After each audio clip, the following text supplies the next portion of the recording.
Bonjour monsieur Hussein Idriss Daouda. Bonjour. Le fondateur, directeur général de l'école supérieure privée de journalisme et communication au Niger. Et de prime abord, présentez-nous d'abord votre école. Alors, bonjour et merci de l'opportunité que vous nous offrez aujourd'hui en tant qu'école de nous présenter au grand public et à vos téléspectateurs également.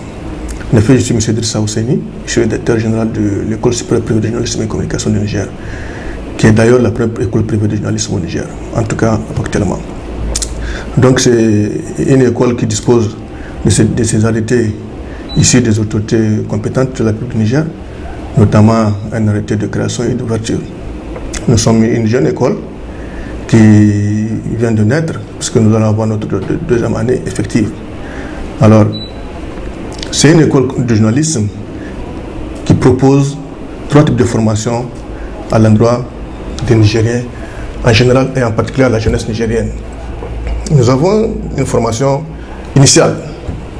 C'est-à-dire, on entre chez nous avec le bac, n'importe quel type de bac, pour vous inscrire, faire la formation initiale, qui vous donne, que vous ouvrez les portes au BTS ou bien à la licence. Nous avons également la formation continue, parce que nous devons aussi contribuer à renforcer l'existant, renforcer les capacités de l'existant, c'est-à-dire des professionnels qui sont en activité, qui souhaiteraient encore renforcer leurs capacités afin de mieux parfaire leur activité au quotidien. Et donc nous les offrons également cette possibilité. Au-delà de ces 2 formations, nous proposons une formation en e-learning, c'est-à-dire à distance. Nous avons une place dédiée à cela, spécialement faite, conçue pour pouvoir aider les autres Nigériens qui sont un peu partout dans nos régions, dans différentes communes sur le territoire, qui souhaiteraient aussi, en tout cas, se former en journalisme ou bien également renforcer leurs capacités. Le Niger est vaste. On ne peut pas tout le monde ne peut pas venir en même temps à Niamey. Et donc ceux-là, nous avons pensé à eux. Nous avons créé une plateforme dédiée, 100% sécurisée, afin qu'eux aussi, ils puissent également se former. Une première école privée de journalisme au Niger, qu'est-ce qui a expliqué cette motivation? En fait, cette motivation, d'abord, c'est le personnel. Je capitalise plusieurs années d'exercice dans le secteur des médias au Niger, parce que j'ai occupé plusieurs postes, que ce soit au niveau des médias communautaires, également ici en tant que consultance en médias et communication. Mais alors, au-delà de tout cela, et après une formation en France, notamment à l'ESGC de Lille, et au retour au pays, je me suis dit comment on pourrait contribuer à améliorer les choses et à innover. Voilà l'idée géniale. On s'est dit, bon, écoutez, doit-on rester avec nos connaissances seules ou doit-on partager ces connaissances? D'où l'idée de création de cette école, afin de partager les acquis, mais également aussi de donner la chance à d'autres Nigériens de pouvoir aussi se former et aussi s'améliorer. Vraiment, l'idée, vous n'êtes pas sans savoir aujourd'hui qu'au moment de la libération des ondes, des secteurs médiatiques au Niger, c'est-à-dire au niveau des années 90, c'était la ruée vers les médias. Tout le monde, tous ceux qui ont les moyens, ont ouvert des médias, il y a eu plusieurs promoteurs, et à la clé, il n'y a pas beaucoup, en tout cas, de formations qui ont suivi. C'est vrai, il y a eu des efforts qui ont été faits par déjà les institutions en place qui sont là à l'époque, mais il faudrait aussi apporter une touche aussi afin d'améliorer et de contribuer à améliorer, à innover également, comme je disais. Donc pour nous aujourd'hui, c'est une fierté de pouvoir apporter un plus dans ce secteur qui en a tant besoin. Parce qu'aujourd'hui, vous n'êtes pas sans savoir que tout le monde est producteur de contenu. Avec le développement technologique, le numérique a vraiment pris de l'essor. Aujourd'hui, vous avez tout celui qui se réveille un bon matin, il est dans le journalisme, et il produit de contenu. Et dans ces contenus, aujourd'hui, la qualité n'y est pas, la plupart, parce qu'ils n'ont pas un background, ils n'ont pas de base basique pour pouvoir exercer. Le journalisme, comme je dis toujours, c'est une fonction noble, très noble. Comprenez? Et la première fonction du journalisme, c'est servir la société. En l'informant bien et en stimulant le débat démocratique, afin de soutenir le développement économique, politique, social et culturel. Alors, si vous n'avez pas un background, vous n'avez pas le B.A.B.A., comment pouvez-vous servir votre société? Vous voulez le servir, mais par quelle qualité? Quelle est la qualité? Il n'y a pas la qualité. Et au risque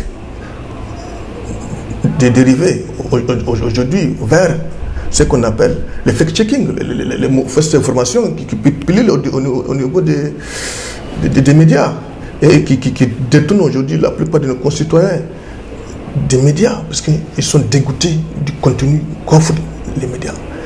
Et c'est de bonne guerre peut-être, mais aujourd'hui, nous estimons qu'à l'école ici, qu'on doit apporter un plus pour qu'on sente à travers le contenu véhiculé par les confrères, par les journalistes, que ce soit sur les réseaux sociaux ou bien dans les médias traditionnels, que le citoyen puisse se trouver, sentir qu'à rater, c'est ça le journalisme. Les journalistes les servent à rater, pour mieux les informer, pour bien les aider à prendre cette décision, à ouvrir, à comprendre le monde qui nous entoure. Il faut que voilà de façon un peu ramassée les véritables motivations que nous estimons qui nous ont poussé à ouvrir cette école. Parce qu'aujourd'hui, plus qu'avant, aujourd'hui la nécessité est là. Aujourd'hui, on doit se former au maximum pour qu'on sache le vrai et l'ivraie à travers l'application de différents contenus. Nous sommes une école qui ouvre ses portes à la jeunesse en particulier, à toute personne qui souhaiterait se former en journalisme et qui a le bac, qui a un bac, quelle que soit la série, qui souhaiterait venir se former. Mais pas seulement le bac, qui a la motivation, qui a envie de savoir, qui a envie d'informer les gens, qui est curieux, qui a besoin de découvrir. Parce que ce n'est pas seulement le diplôme, mais il y a aussi une envie. Vous comprenez? Il faut aimer la chose. Si vous sentez que vous avez une petite envie, le bac, c'est la clé, c'est le départ. Vous comprenez? Mais nous au-delà du bac, nous souhaiterons avoir des étudiants qui ont envie de découvrir, qui ont envie vraiment d'informer les publics, qui sont curieux, parce que ça nécessite tout ça pour être un bon journaliste. La curiosité doit être dedans. Vous comprenez? Donc, vraiment, le bac et d'autres éléments. En plus du bac, en formation initiale toujours, si vous avez le BTS en communication et que vous souhaiterez intégrer le journalisme, nous ouvrons cette porte, nos portes. Vous avez cette opportunité chez nous. Vous venez chez nous, nous on va vous inscrire à licence journalisme et vous allez exceller. Pour la formation continue, tous ceux qui veulent renforcer les capacités, que ce soit en journalisme, en communication, nous avons des cours de soir. Ils peuvent venir s'inscrire. Mais une particularité chez nous, c'est quoi? Nous ne reprenons pas la roue, notamment en communication. Il y a tellement de cours de communication, quelque chose qui est d'ailleurs bien pour le pays, mais nous voulons aussi apporter notre innovation. En communication, nous ne sommes pas sur la formation initiale. Nous laissons cette formation à l'existant. Nous sommes focus en communication sur exclusivement la formation continue, notamment modulaire. Voilà. Pour la première école supérieure privée de journalisme au Niger, sûrement des difficultés existent. Quelles sont ces difficultés rencontrées? Oui, les difficultés existent comme dans toute œuvre humaine, et surtout pour un débit. Les difficultés majeures, c'est que, vous savez, au Niger, les gens ont des difficultés à changer. Et quelque part, c'est bon, quelque part, dans l'entreprise, c'est un peu... Parce que les gens sont habitués à s'inscrire dans les écoles de l'État. Nous étions tous passés là-bas. Et nous savons que ce n'est pas un mal. Mais de nos jours, avec l'évolution des choses, s'il y a d'autres opportunités qui s'offrent à nos concitoyens, aux jeunes, je pense bien qu'on ne doit pas hésiter. Il faut les découvrir ailleurs aussi. Qu'est-ce qui se passe? Quelles sont les innovations? De toute façon, il n'y a pas de concurrence entre nous et les écoles existantes. Nous nous complétons. C'est une complémentarité d'action que nous sommes en train de faire. Il n'y a pas de concurrence. nous apportons des touches nouvelles. Et pour cela, nous avons besoin de la confiance des jeunes, des parents aussi, pour autoriser leurs enfants, leurs fils à venir s'inscrire chez nous et découvrir les innovations que nous apportons. Aujourd'hui, quand nous proposons des modules sur les générations de solutions, par exemple. C'est un modèle qui n'existait pas avant. Mais nous, aujourd'hui, nous les offrons. Pourquoi? Parce que nous pensons que dans la formation que nous dispensons à nos apprenants, il faudrait que nos apprenants puissent être en mesure, dans ce chapelet de désespoir qu'on entend chaque fois sur les différents médias classiques ou bien modernes, dans ce désespoir total, il faudrait que nos journalistes, en tout cas apprenants chez nous, puissent savoir comment déceler les petites graines d'espoir afin de mettre le doigt dessus. C'est vrai, il y a beaucoup de désespoir, il y a beaucoup de chaos, il y a beaucoup de désolation liées au développement du monde. Mais quelque part, moi j'estime en tant que responsable d'une école de journalisme que nos journalistes et nos apprenants doivent aussi s'intéresser à cette lueur d'espoir, quelque part qui est cachée dans le désespoir, afin de donner l'espoir à nos concitoyens que tout n'est pas seulement noir, mais il y a un gain de beauté quelque part. Et nous, dans nos formations, nous sommes mieux encore. Vous savez, le monde a évolué. Nous, nos jeunes, nous les apprenons également à être des interprètes dans le secteur des médias. Aujourd'hui, c'est possible d'interpréter dans le secteur des médias. Aujourd'hui, vous finissez votre cursus. Si vous estimez que vous voulez être là pour vous-même, il est très facile de monter une entreprise médiatique afin de subvenir à vos besoins. Ça, nous pensons que c'est cela. Et déjà, notre école, nous avons un petit département qui fait d'incubateur, qui initie déjà nos jeunes à la vie d'entreprise afin de pouvoir mieux, en tout cas à la sortie de leur formation, de vivre décemment, comme vous le savez. Et aujourd'hui également, nous dans la formation, nous formons nos apprenants à aussi postuler au niveau des postes internationaux.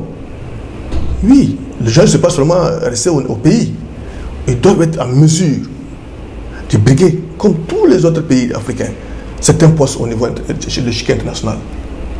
Et ça, nous les outillons. Parce que pour ça, ce n'est pas un hasard. Il faut une solide formation, mais il faut aussi se former dans les langues étrangères pour mieux postuler, aller occuper des postes à l'étranger. C'est ça notre compréhension des choses. Et nous nous attelons matin, midi, soir. Et Inch'Allah, avec l'accompagnement de tout le monde, nous y arriverons. La formation initiale, vous avez le choix. Bac plus 2 en BTS, bac et licence. Nous sommes en train de parler pour ouvrir sur des masters en management des médias et en journalisme d'investigation. Vous comprenez? Nous sommes mais en tout cas, vous avez 2 ans en BTS et 3 ans pour la licence, en initiale, en journalisme. Maintenant, au niveau de formation modulaire continue, vraiment, c'est des formations de cours de, comme je disais, et en cours de soir. Voilà, et c'est pour renforcer les capacités de l'existant. Par rapport à vos rapports avec le ministère du tutelle? Nous avons un très grand rapport. Et c'est l'occasion pour moi de les féliciter. Parce qu'il y a beaucoup de dossiers à traiter. Et dans des conditions souvent difficiles pour ces agents du ministère. Et ils sont en train de constater beaucoup d'efforts. Moi je sais parce que j'étais passé par là-bas. Et je sais qu'ils sont en train de fournir beaucoup d'efforts pour pouvoir satisfaire tous ceux qui demandent d'abord à ouvrir de nouvelles écoles supérieures, mais également les écoles déjà qui existent. Donc vraiment, pour moi, c'est l'occasion de leur dire merci pour tout ce qu'ils font. Nous personnellement, nos rapports sont bons, parce que nous avons suivi toutes les étapes qui mènent vers les arrêtés. Nous sommes dans la totale légalité. Nous avons notre arrêté de création et nous avons notre arrêté d'ouverture. Donc, et c'est là nous avons respecté le processus normal. Votre mot de la fin? Bon, mon mot de fin, c'est un mot d'espoir. Nous mettons plus en avant le côté social. Nous connaissons les réalités. Nous sommes tous des enfants des pauvres. Nous connaissons, ce n'est pas facile aujourd'hui pour un parent de venir cash payer la scolarité. Nous leur offrons la possibilité, en fonction de leur disponibilité financière, de pouvoir inscrire leurs enfants chez nous sans pression. Nous, il est important pour nous que nous puissions apporter une contribution dans la formation de qualité et dans la formation de la jeunesse de demain qui prendra en charge l'avenir de notre cher pays, le Niger, notre pays à tous. Et qu'on voudrait voir ici au rang des nations qui gagnent